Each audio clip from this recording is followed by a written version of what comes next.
I love great conversations. Hi, my name is Angel Jones. Thank you for joining me on 12-Minute Convos, where I help you create a brand of your own unique real self. Listen in as I have conversations with amazing people from all over the world. Good night, Ali Terai. How are you going on this wonderful, beautiful night? I'm going pretty good, my man. It's good to talk to you, and I love following your journey over the last couple of weeks. Very exciting to see what you're doing. I appreciate that tremendously. What parts of the world are you right now, Ali? So I'm in Melbourne, Australia at the moment. Oh, you're in my day right now, my next day. Ooh, love that. That's right. It's 12:30 in the afternoon. I could do it 12:30 in the afternoon, being now.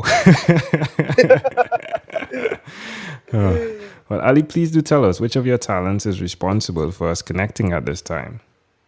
Well, I'm not really sure I have too many talents, Angel, but I'm guessing we connected through LinkedIn. So I'm probably a jack of all trades, master of none. So at the moment, my wife and I, we have a children's book that we've recently authored. I do a golf podcast with a good friend of mine, Craig, and have a couple of little ventures and a role at one of Australia's big universities as well. So do a variety of little things. I get bored very easily and like to keep life with a bit of variety and I guess flexibility as well. Well, tell us about the Beyond the Greens podcast. Yeah, so really passionate about golf. So I'm not a good golfer by any means, but it's been, I guess, a big passion of mine over, say, the last probably 7 to 10 years. And I've got a separate golf business that sits there. And then, one day my friend Craig just said, look, why don't we look at starting a golf podcast and we'll see how we go. See if we can find some guests out there that want to speak to us. And that's where the journey started. So our podcast is relatively new. I think we've done about 20 episodes. This is great. But it's awesome. Great fun. And we've been very lucky to get some amazing guests in the golf industry, some ex-players, top coaches. And as you know, it's amazing having that long-form conversation with people through the medium of podcasting. And tell us about the Little Penguin, please. Yeah, so the Little Penguin was just a little passion project that my wife and I started when we had our first son. So we were both very scared about becoming new parents, and we didn't know what morals and values we wanted to share with the little one. So one night we just started writing a series of little poems that I guess reflected our main values. And over the last 5 years, that little sort of note, it was an iPhone note, has turned into an illustrated book. And we recently did a crowdfunding campaign to get the first batch published. So That's a few weeks away.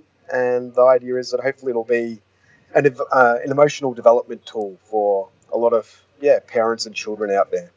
Where's the crowdfunding link for that? Yeah, so I'll share it with you at the end of the episode. So if you just search A Little Penguin's Guide to Life, it's on Indiegogo, and the project's now in demand, so people can still grab a copy if they want. All right. That's good. Sneaky plug. Hey, we're all about promoting what others are doing here. Yeah, so you're good. But tell me one other thing that you've done consistently over the last 3 years, please. I think I don't do many things very consistently, but one that I've tried to do is read every day. So I try to, in an ideal world, read for about an hour every day, but minimum I try to schedule in is at least half an hour. Wow, how does that make you feel? Yeah, no, I love it. I think it's a lot of people meditate, they exercise, they do all those bits and pieces. For me, surprisingly, I think reading actually quietens my mind. So I try to get through a book every 2 to 3 days usually, and I just find it really valuable for generating ideas and getting myself in a calm, relaxed state as well. Yeah, amazing that now you both have a book, right? Yeah, well, that's right. That's amazing. Yeah. So, I'm happy not to read that one again. I've seen enough of it. yeah, when you're producing things, I mean, it's like you're editing, you're doing things over and over, right? It's in your face all the time. Then you see them stacked. It's really amazing. Yeah. Suggest to someone though, Absolutely. suggest to someone that's listening though, Ali, why they should do what you've done by identifying the thing that really helps you relax, if you would, or get into your state of mind, and then do it. Yeah, well, I think, as I said, I'm not a very consistent person, so I usually have to try a few different things to get into that state.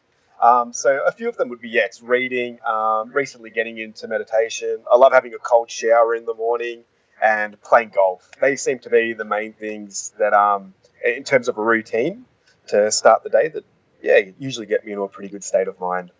That's sweet. Well, amazing audience. We are live with Ali Terai again. He is the podcast host now of Beyond the Greens. Do check that out. Pretty amazing things going on there. Ali, let's switch gears for a moment now and let me invite you into my time machine that is surrounded with beautiful, warm, blue Caribbean water.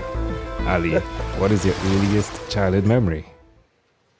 Oh, I think my earliest childhood memories, I used to have this recurring dream where I'd always be on a plane. So my family and I would be getting to an airport, and I think I've always had this thirst for travel and exploring the world. But then obviously being a young child, I'd wake up and I'd obviously be in bed and quite disappointed that I wasn't on a 747 or whatever it would have been, 767 back then, jetting up to some nice destination with blue, pristine waters. How old were you in this memory? I think I started really wanting to travel probably from the age of 3, 4. I can remember back that time. How do you see that memory connecting to who you are today? I think it reflects a little bit about who I am today. Like, I love a variety of experiences, stimuli, testing the different senses. So I still have a real big thirst for travel, and my role at the university involves a lot of international travel and development and partnerships as well. So I think it has transitioned, and it's definitely a passion. Well, can I offer an interpretation to the thought picture you created in my mind? Yeah. I love the idea, very simply, of how the thing you love is reading. And we both know that in reading, you get to travel through the use of your imagination to so many different places. Yeah, absolutely. Amazing, isn't it? Yep. Yeah. Oh, it's phenomenal. Like, you can live that. You can live other people's stories, their experiences. Obviously, I read a lot of nonfiction, so learning from those that have walked the path before. I think it's so valuable and such a amazing return on investment. A book, for definitely. how much it costs, and what you get out of it. Yeah, no jet lag. No jet lag. Yeah, absolutely. No jet lag either, right? Good for the comfort of your home. If we fast forward to when you were 12, what was your favorite song? Oh, when I was 12, what was my favorite song? I reckon at that point, it could have been a toss-up maybe with like Gangsta's Paradise by Coolio, maybe Mariah Carey, and I think Boyz II Men had a song, One Sweet Day or One Fine Day at that point. So what a mix-up. Yeah, there was a couple of random things. Backstreet Boys possibly, I don't think I'm doing my reputation any favours. There we go. Well, hey, Ali, we've arrived at our destination now. But before we get off of this time machine, there is a small declaration form. So it's yes or no, possibly a bit more. We're going to move pretty quickly here. Are you ready, Ali? Yeah, absolutely. Ali, have you chosen someone to pass on your skills to?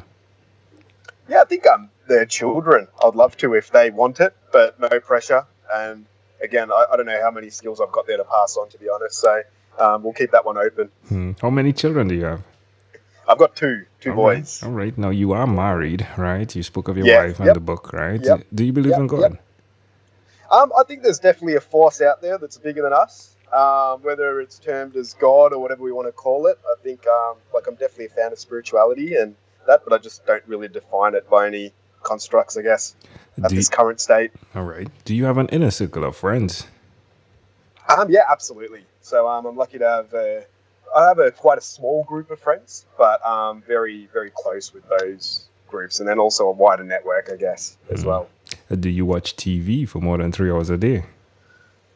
Some days. When I was younger, I think I watched a lot more TV, but now with I guess, being able to focus on the things that I want to focus to, TV is probably one of the things that's been put to the side a little bit. And what about screen time, the phone and or the computer? Is it more than 8 or less than 8 hours a day? Yeah, I'd unfortunately say it probably is more than 8, which is disappointing and something that my wife tries to pull me up on all the time. But yeah, I'd probably lean more to being an addict to the screen than being not an addict. If you, Ali, had to share with us your own unique real statement, a statement that represents who you are, what would you say that is? I think it's probably trying to follow and pursue a life of passion and freedom. Love it. Ali, yeah, I love it. Were you going to say more? No, that's pretty much it. That's a lot, though.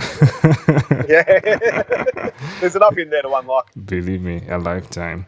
A lifetime. Well, Ali, this has been a great pleasure. Before you leave, is there anything else you'd like to share with our amazing audience?